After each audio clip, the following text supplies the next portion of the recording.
કોંગ્રેસી ધારાસભ્યના ભાજપ પર પ્રહાર, અમૃતજી ઠાકોરના ભાજપ પર ગંભીર આરોપ, સ્થાનિક સ્વરાજની ચૂંટણી પાછી ઠેલવવા અંગે પ્રહાર કરવામાં આવ્યા। જિલ્લા અને તાલુકા પંચાયતની ચૂંટણી સમયસર ન થવા અંગે ફરિયાદ નોંધાઈ છે।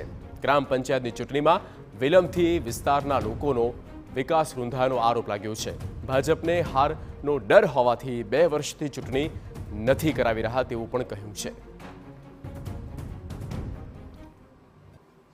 એમને ક્યાંક બનાસકાંઠા જિલ્લાનો ડર છે કે બનાસકાંઠા જિલ્લા પંચાયત તાલુકા પંચાયત આપી દઈશું સમયસર, તો ક્યાંક એમના તરફી વાતાવરણ નથી અને કોંગ્રેસની જિલ્લા પંચાયત અને તાલુકા પંચાયત સમગ્ર બનાસકાંઠા જિલ્લામાં બનશે એવી નિમ્ન કક્ષાની રાજનીતિ કરી અને 2 વર્ષથી ચૂંટણીઓ જાહેર કરતા રહ્યા। તો અમૃતજી ઠાકોરે વિસ્તારના વિકાસ કાર્યો અટક્યાનો દાવો કર્યો છે। કાંકરેજ તાલુકામાં ભાજપની વાલાદવાલાની નીતિ હોવાના આરોપ લાગ્યા। કાંકરેજ તાલુકામાં વહીવટદારોના રાજથી વિકાસ કામ અટક્યાનો આરોપ લાગ્યો છે। તાલુકામાં 9 કરોડના કામ સમયસર ગ્રાન્ટ ન ફાળવાતા અટક્યાનો આરોપ લાગ્યો। આવતીકાલે મામલતદાર ટીડીઓને આ મામલે આવેદનપત્ર અપાશે। આગામી સમયમાં જિલ્લા મથકે ચક્કાજામ કરવાની ચીમકી અપાઈ છે।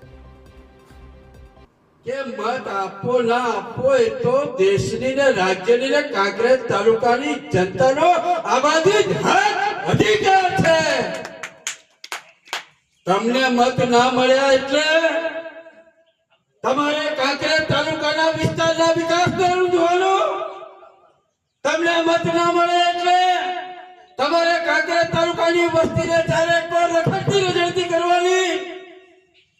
અમૃત ઠાકોર આ ક્યારેય નહીં થવા દે, તમારી મેલી મુરાદોને અમે બરકત નહીં થવા દે। વાત કરીએ ભાવનગર